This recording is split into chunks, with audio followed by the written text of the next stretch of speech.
बराह रास्त इस्लामाबाद लिए चलते हैं। विफाकी वज़ीर इत्तलात मरियम औरंगज़ेब इस वक्त न्यूज़ कॉन्फ्रेंस कर रही हैं। ये पहले मरहले में जो पहली सहमाई है इसमें इसको मुकम्मल कर लिया जाएगा और उनका रूट्स का भी तयन कर दिया गया है। पूरा नेटवर्क के साथ इनको जो एग्जिस्टिंग मेट्रो बसेस हैं, मेट्रो ट्रेन्स हैं, उनके साथ इनको लिंक किया जाएगा ताकि पूरा एक जो मास ट्रांजिट का इस्लामाबाद का जो प्लान है उसको मुकम्मल कर लिया जाए। और यही वो विज़न भी है प्राइम मिनिस्टर का कि किस तरह लोग जब इस्लामाबाद में सफ़र करें, जिसमें स्टूडेंट्स भी हैं, जिसमें नौजवान भी हैं, जिसमें कारोबारी हल्के से भी लोग ताल्लुक़ रखते हैं, जिसमें मज़दूर भी हैं जो पिंडी से इस्लामाबाद आते हैं या जो लोग मरी से इस्लामाबाद ट्रैवल करते हैं। इन तमाम इलाकों से जब वो इस्लामाबाद की हदूद में शामिल हों तो पूरा एक मास ट्रांजिट का जो बंदोबस्त है वो हो। और वो आपको फ़ेज़ वाइज CDA उसके बारे में इतला भी करता रहेगा और प्राइम मिनिस्टर इसको ख़ुद जो है वो मॉनिटर कर रहे हैं। इसके साथ साथ आप देख रहे हैं कि मुल्क के अंदर अल्हम्दुलिल्लाह जो 4 साल की नालायकी, नाअहली, चोरी, डकैतियाँ, करप्शन के जो असरात हैं, जिसकी वजह से मुल्क में 4 साल जिस तरह महंगाई रही, मुल्क के अंदर जो बेरोज़गारी रही, मुल्क के अंदर जो सबसे ज़्यादा जो सफ़ारती ताल्लुकात मुल्क के दोस्त ममालिक हैं उनके साथ जो ख़राबी का शिकार रहे, वो तमाम फ़ॉरेन इन्वेस्टमेंट्स जो मुल्क के अंदर थी जो ताख़ीर का शिकार रहीं, अल्लाह ताला के फ़ज़ल व करम से हर चीज़ दोबारा से स्टेबिलिटी की तरफ जा रही है। जो पाकिस्तान 2018 में आवाम को देकर गए थे, दोबारा से उसी जज्बे के साथ, उसी विज़न के साथ जो नवाज़ शरीफ साहब का विज़न था कि मुल्क खुशहाल हो, मुल्क में अमन हो, मुल्क में तरक्की हो, मुल्क के अंदर बिजली हो, मुल्क के अंदर सस्ती चीनी हो, सस्ता आटा हो, सस्ती रोटी हो, सस्ती बिजली हो, सस्ती गैस हो, वो तमाम जो चीज़ें हैं वो दोबारा से बेहतरी की तरफ जा रही हैं। आते ही इन्होंने सियासत करनी शुरू कर दी। जब नो कॉन्फिडेंस कामयाब हुआ, उसके बाद जो मुश्किल फ़ैसले लिए गए, क्योंकि IMF की वो शराइत जो इमरान खान साहब जिन पर दस्तखत करने गए थे उसके ऊपर अमल करना ज़रूरी था, वरना मुल्क जो श्रीलंका बनाकर चले गए थे उस पर काबू पाकर, डिफ़ॉल्ट पे काबू पाकर, IMF के प्रोग्राम को दोबारा रिवाइव करके, दोबारा उसको स्टेबल करके, जिसकी शराइत याद रहें इमरान खान साहब दस्तखत करके गए थे। जो भी महंगाई हुई उसके ज़िम्मेदार फ़ॉरेन फंडेड फितना साहब ख़ुद थे। और अब अल्हम्दुलिल्लाह आप देख रहे हैं कि इन्फ्लेशन के जो महंगाई का जो ट्रेंड है वो भी स्टेबिलिटी की तरफ जा रहा है। डॉलर का जो ट्रेंड है, डॉलर प्राइस का, वो भी स्टेबिलिटी की तरफ जा रहा है। जो रिज़र्व्स हैं वो इंक्रीजिंग ट्रेंड की तरफ जा रहे हैं। और इसके साथ साथ जो IMF का प्रोग्राम है वो तमाम मुश्किलात के बावजूद आवाम को रिलीफ देने का जो विज़न था, जो मकसद था इत्तेहादी हुकूमत का, उसको देने के बावजूद जो है वो IMF का प्रोग्राम जो है वो स्टेबिलिटी की तरफ जा रहा है। और इसके साथ साथ जो अभी तारीख़ी वज़ीर आज़म ने किसान पैकेज का इजरा किया है वो बहुत ही इम्पॉर्टेंट है, जो अराउंड 600 बिलियन के अराउंड है, जिसमें आप देख रहे हैं कि सैलाब के बावजूद ख़वातीन अंगूठों पे स्याही के निशान लगाकर, शनाख्ती कार्ड लेकर कतारों में नहीं खड़ी हुई। आटे के लिए, चीनी के लिए किसी किस्म का मुल्क में सैलाब के बावजूद कोई क्राइसिस नहीं है। इस वक्त वीट को इंपोर्ट किया गया है भारी दिल से, और वो भी ट्रांसपेरेंट प्राइसेस पे और बेस्ट क्वालिटी पे। और ये वो हुकूमत 4 साल मुल्क पे मुसल्लत रही है जो पहले एक्सपोर्ट करती थी, इधर मसनूई किल्लत डालती थी, उसकी कीमत को बढ़ाती थी, आटा चीनी माफियाज जो थे वो फ़ायदा उससे हासिल करते थे, उसके बाद उसको इंपोर्ट करते थे और फिर लोग उसको महंगी कीमत पर लेते थे। और इंशाल्लाह जिस तरह बम्पर क्रॉप पिछली हुकूमत में मुस्लिम लीग नून ने मुल्क को बम्पर क्रॉप के सतह पर लाकर इन नालायकों को दिया था, इंशाल्लाह इस किसान पैकेज से दोबारा से बम्पर क्रॉप की तरफ पाकिस्तान जाएगा। और ये जिसमें कर्जा जात हैं ऐसे स्मॉल मीडियम एंटरप्राइजेस के लिए, नौजवानों हारियों के लिए, जो छोटे किसान हैं उनके लिए, फिर बिजली का यूनिट 13 रुपए के ऊपर जो फिक्स कर दिया। इन्होंने जो IMF की शराइत पर दस्तखत किए थे उसके बावजूद अल्हम्दुलिल्लाह सैलाब की इस सिचुएशन में वज़ीर आज़म ने किसान का सोचा है। इत्तेहादी हुकूमत ने किसान का सोचा है, इसलिए ये तमाम वो उसके अंदर इंक्लूडेड है। उसके अलावा पूरी दुनिया दोबारा से पाकिस्तान के अंदर इन्वेस्टमेंट को रिवाइव कर रही है। आपने देखा कि पिछले 5 महीने में जिस तरह वज़ीर आज़म ने हंगामी दौरे किए हैं, सैलाब में भी फ्रंट फुट के ऊपर रहे हैं, जो फ्लड विक्टिम्स हैं उनके साथ भी, उनके सर पे भी हाथ रखने के लिए फ्रंट फुट पे रहे हैं, और इसके साथ साथ जो सफारती ताल्लुकात मुल्क के तबाह करके फॉरेन फंडेड फितना गया था उसको भी दोबारा बहाल कर रहे हैं। और फिर पूरी दुनिया पाकिस्तान के अंदर दोबारा से इन्वेस्टमेंट्स को रिवाइव कर रही है, पाकिस्तान की मदद करना चाहते हैं, पाकिस्तान में इन्वेस्टमेंट्स करना चाहते हैं। CPEC जो 4 साल ताखीर का शिकार रहा, ख़त्म हो गया, बंद हो गया, आते ही उसको कंट्रोवर्सी का शिकार कर दिया गया, उसको दोबारा से अल्हम्दुलिल्लाह रिवाइव किया गया है।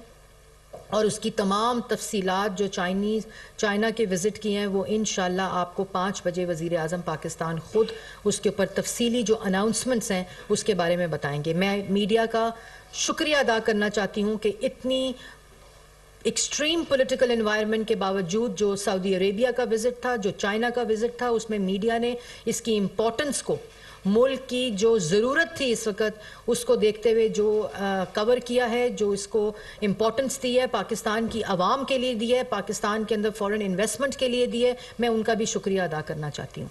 और मुल्क के तमाम हालात, चाहे वो मईशत हो, मुश्किल हालात थे, मुश्किल फ़ैसले थे, स्टेबिलिटी की तरफ विजन जो था वो जा रहा था, जो बजट है जैसे जा रहा है, जो बजट दिया उसके मुताबिक, ये वो तमाम चीज़ें हैं जो पाकिस्तान की आवाम देख रही है। रोज़गार के मौके इस इन्वेस्टमेंट से, जो फॉरेन इन्वेस्टमेंट्स आ रही हैं उससे नौजवानों को हासिल होंगे। तमाम हालात अल्हम्दुलिल्लाह बेहतरी की तरफ जा रहे हैं, मुल्क में हर तरह से हालात बेहतर हो रहे हैं। लेकिन अगर कहीं हालात ख़राब हो रहे हैं, कहीं क्राइसिस की सिचुएशन है, तो वो फॉरेन फंडेड फितने के कंटेनर पर है। वो जो ख़राबी है, वो जो इंतशार है, वो जो फसाद है, वो जो मईशत की तबाही है, जो 4 साल मुल्क पे मुसल्लत फॉरेन फंडेड फितना रहा है, उसी तरह उसी कंटेनर के ऊपर जहां वो मौजूद हैं, तो क्राइसिस सिचुएशन और हालात की ख़राबी सिर्फ कंटेनर पर हो रही है। पूरे मुल्क में हालात बेहतरी की तरफ जा रहे हैं, सैलाब की रिकन्स्ट्रक्शन और रिहैबिलिटेशन के काम शुरू हो चुके हैं, लेकिन हालात ख़राब सिर्फ और क्राइसिस सिचुएशन सिर्फ फॉरेन फंडेड फितने के कंटेनर के ऊपर हो रही है, क्योंकि वो नहीं चाहता कि मुल्क में स्टेबिलिटी हो, डॉलर प्राइस नीचे जाए, वो नहीं चाहते कि मुल्क में नौजवानों को रोज़गार मिले, मुल्क के अंदर फॉरेन इन्वेस्टमेंट आए, मुल्क के जो सफारती ताल्लुकात हैं वो बेहतर हों, क्योंकि वो 4 साल ये कर नहीं सके।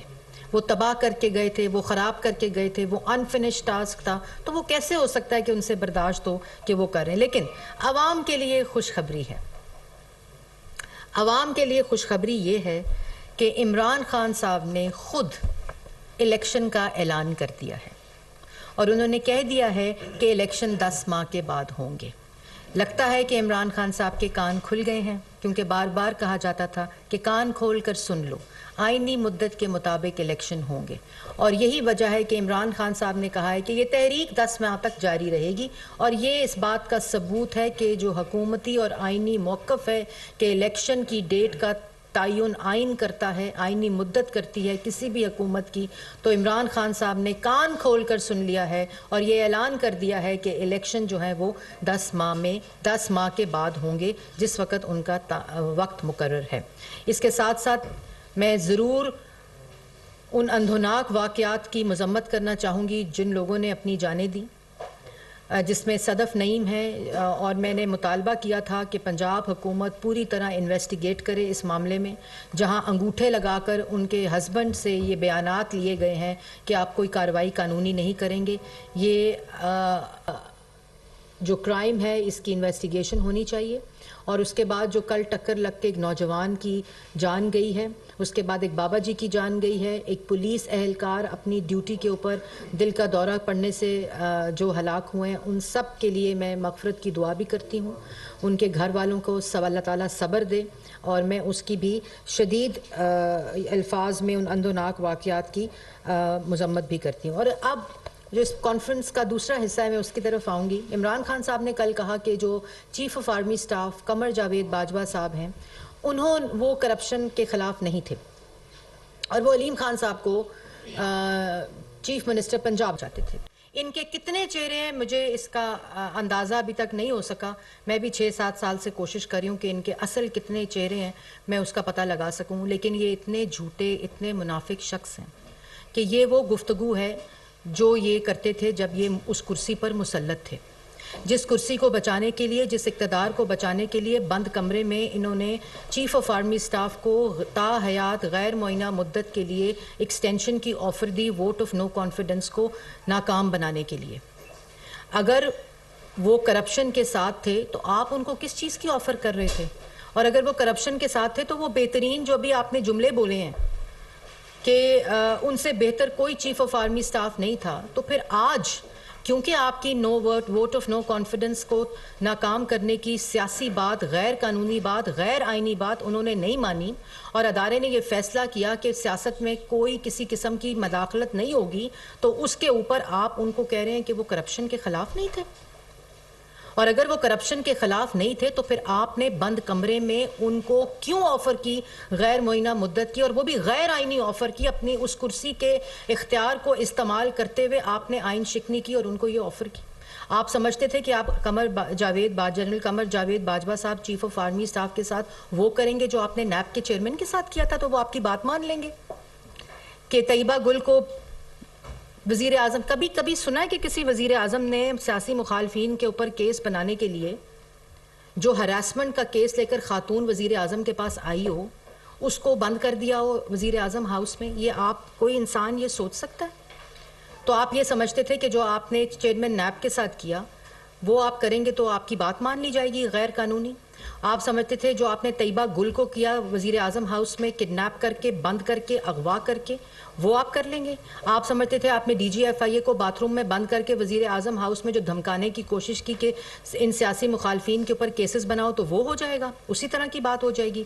आपने ये समझा कि आप नैब न्याजी गठ जोड़ करके वो एसेट रिकवरी यूनिट जो एसेट मेकिंग यूनिट में तब्दील हो गया, ये इल्ज़ामात लगाकर आप चीफ ऑफ आर्मी स्टाफ को गैर मुअय्यना मुद्दत के लिए ऑफ़र करके एक्सटेंशन की, तो आप ये तमाम चीज़ें करा लेंगे? अगर आप करप्शन थी तो चेयरमैन नैब ने क्यों नहीं उसको साबित किया और सबूत दिया अदालत में? 4 साल वो केसेस लगे रहे, आपने जेलों में बंद कर दिया, आपने इन्वेस्टिगेशन कर ली, आपने लोगों को सजाए मौत की चक्कियों में रख दिया। आज कहते हो राना सनाउल्लाह कातिल है, तो फिर उस पर हेरोइन का केस बनाकर क्यों जेल में डाला था? उसको कत्ल के केस में डालते जेल के अंदर। अगर शहबाज शरीफ चोर था, तो मुझे कल बड़ी हंसी आई, कहते हैं कि मैं मर जाऊंगा लेकिन मैं इन चोरों की गुलामी नहीं करूंगा। तो ये फैसला आपका है, क्योंकि वजीर आजम तो शहबाज शरीफ है। या ये इसी किस्म की बात है जो खुदकुशी करने की कही थी आपने?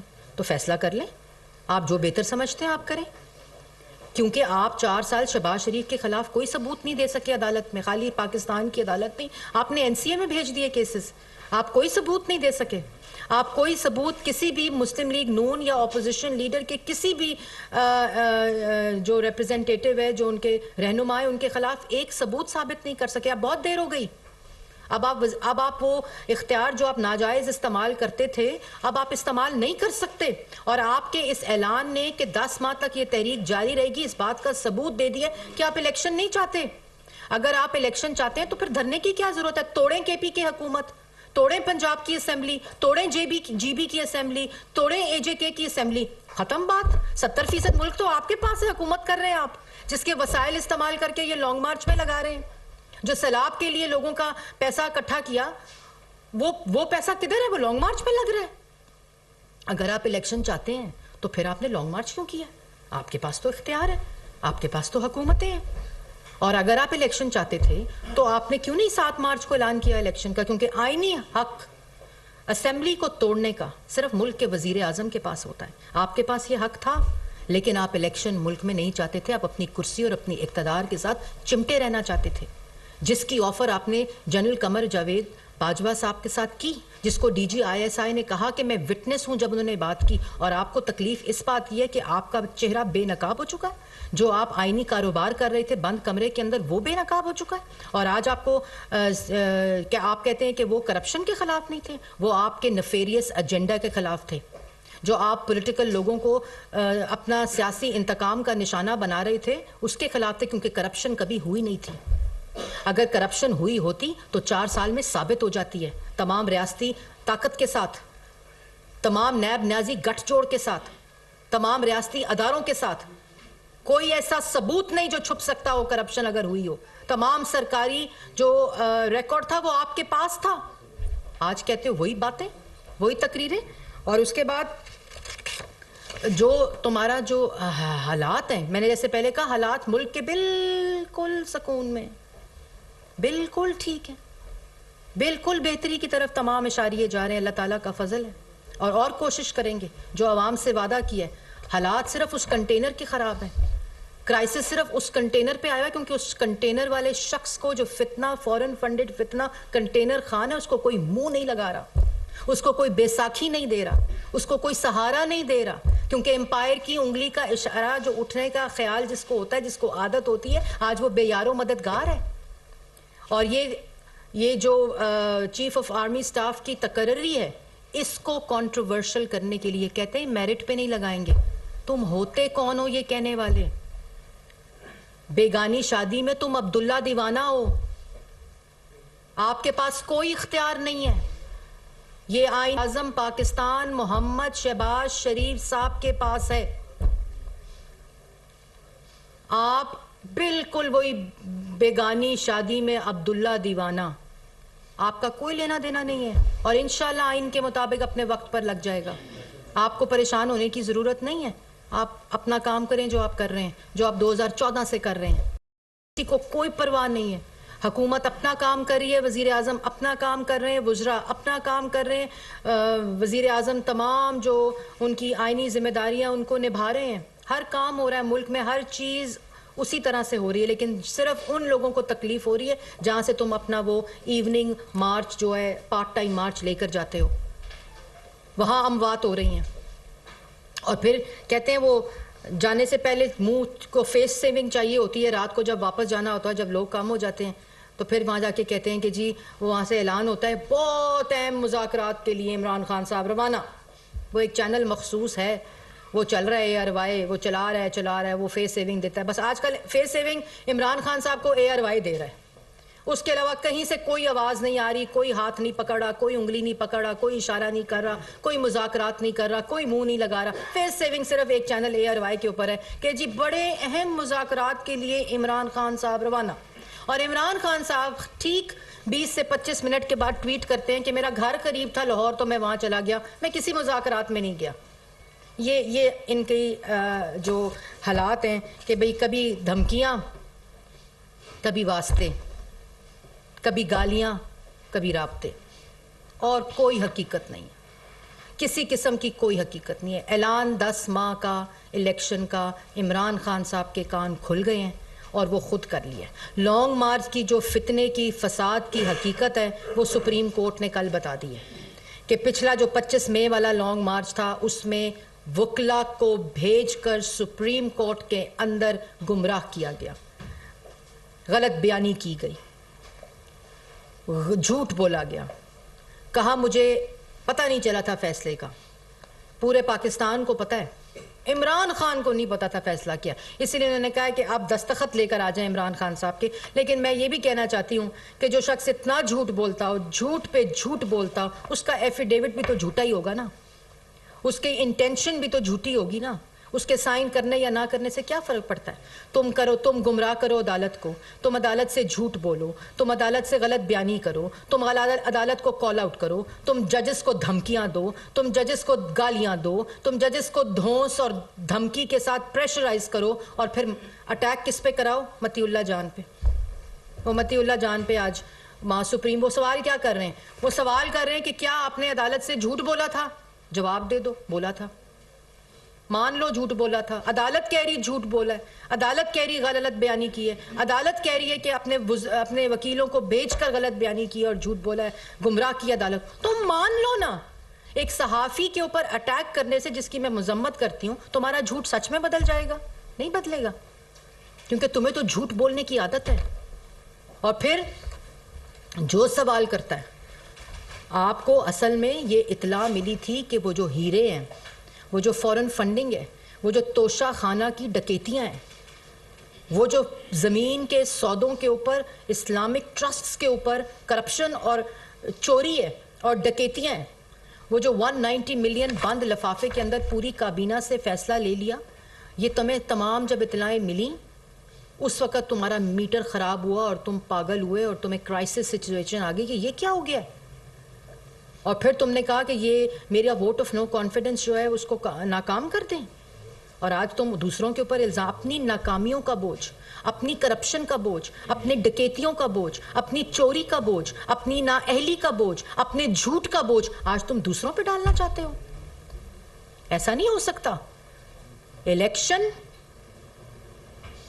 अपने वक्त पर होंगे, जिसकी तुम्हें भी समझ आ गई इमरान खान साहब, आपका भी आज कान खुल गए हैं। यही बात हुकूमत कहती थी, यही हमारा मौक़िफ़ था। और आपका 10 माह ये तहरीक, तुम 10 साल ये तहरीक चलाते रहो तो तुम्हारा जो मुतालबा और डिमांड्स हैं गैर आईनी, वो तुम्हें नहीं मिलेंगी।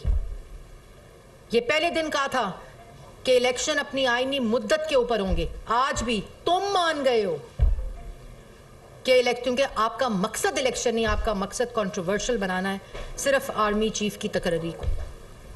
और इसके ऊपर तुम्हें कभी भी तुम्हें जो है वो अपने जो तुम्हारे अज़ाइम हैं वो मुकम्मल नहीं होंगे। जी अब कोई सवाल कर लें प्लीज़। ये बताएं कि पाकिस्तान तहरीक इंसाफ के चेयरमैन जो हैं वो बता रहा है कि लॉन्ग मार्च लेकर आ रहे हैं। आप हुकूमत कितनी पुरुमीद है कि वो लॉन्ग मार्च इस्लामाबाद पहुंचेगा और यहाँ के हवाले से हुकूमत की क्या? देखिए, लॉन्ग मार्च लाहौर से चला है, इस्लामाबाद पहुँचे, गिलगित बल्तिस्तान जाए, स्कर्दू जाए, हुंजा जाए, यहाँ से KPK से होता हुआ जाए, सवाब की वैली देखता हुआ जाए, मालम जब्बा जाए, कोई सेहत पे फ़र्क नहीं पड़ेगा हमारा। हम शहरियों के जान व माल के तहफ़्फ़ुज़ के लिए जब वो वफाकी हुकूमत की जहाँ से शुरू होगी बाउंड्री, हम लोग बिल्कुल उसके लिए कम्प्लीटली तैयारी में हैं, क्योंकि हमने शहरियों की हिफाजत के लिए, अमन के लिए, कारोबारी हलकों की हिफाजत के लिए, उनके इंटरेस्ट को सेफ गार्ड करने के लिए हमारी तैयारी पूरी है। बाकी पूरा पाकिस्तान है, सिंध की तरफ ले जाएं, उधर ले जाएं, खैबर पख्तूनख्वा की तरफ, AJ की तरफ, GB की तरफ, हमारी सेहत पर कोई असर नहीं पड़ता। अच्छा मैम, एक तो ये बताइएगा कि पिछला रोज से ही बहस शुरू हुई है कि बहुत सी इख्तियारात लिए गए, कुछ फाउंडेशन जिसमें 7 साल की सजा भी है।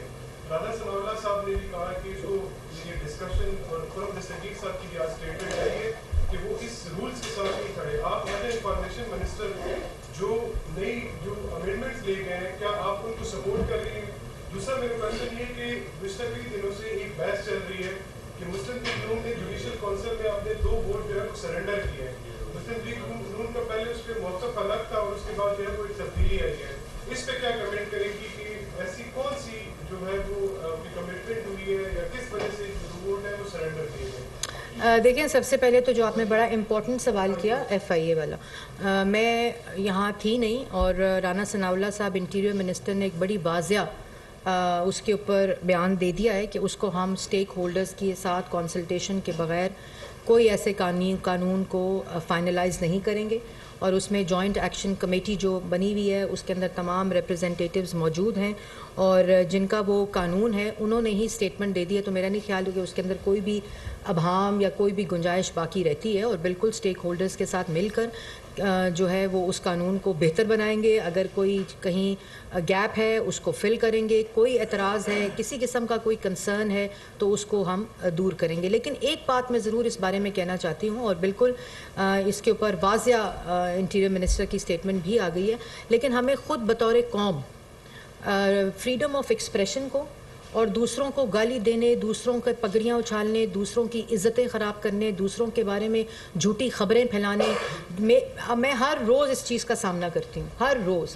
तो अगर किसी के फ्रीडम से मेरा फ्रीडम जो है वो इम्पैक्ट हो रहा है तो हमें उसके ऊपर ज़रूर देखना चाहिए। और उसमें मीडिया का शुक्रिया अदा करती हूँ कि जिस तरह पेमरा के अंदर जो हम तरमीम ला रहे हैं, मिस इन्फॉर्मेशन और डिस इन्फॉर्मेशन की तमाम स्टेक होल्डर्स के साथ मिलकर हमने वो कानून में तरमीम की है। तो इस तरह के कानून साजी और इस तरह की जो तमाम बाहमी मुशावरत के साथ कानून बने तो उसकी इम्प्लीमेंटेशन भी आसान होती है और उसको फिर तमाम स्टेक होल्डर्स इम्प्लीमेंट भी करते हैं। तो मेरे ख्याल में ये तफरीक जो है आज़ादी राय की और दूसरों के ऊपर तोहमत लगाने की, डेफेमेशन के कानून को भी बेहतर करने की ज़रूरत है मेरे ख़्याल में। और मैं अपनी तो कभी मैंने क्लैरिफिकेशन दी नहीं। जो झूठी खबर होती है, अगर आप उसको ना क्लैरिफाई करें, मेरा ज़ाती राय ये है कि वो बिल्कुल मर जाती है अपनी मौत, क्योंकि जब सच्ची खबर होती है तो उसके बारे में ज़ाहिर है सबूत भी होते हैं, एविडेंस भी होता है और सब कुछ सामने आ जाता है। आपने दूसरी बात की सुप्रीम कोर्ट के जजेस से गालिबन रिलेटेड, तो उसके ऊपर बहुत कैटेगोरिक मौक़िफ़ फॉर्मर लॉ मिनिस्टर दे चुके हैं आज़म नज़ीर तारड़ साहब। और अगर आपको मज़ीद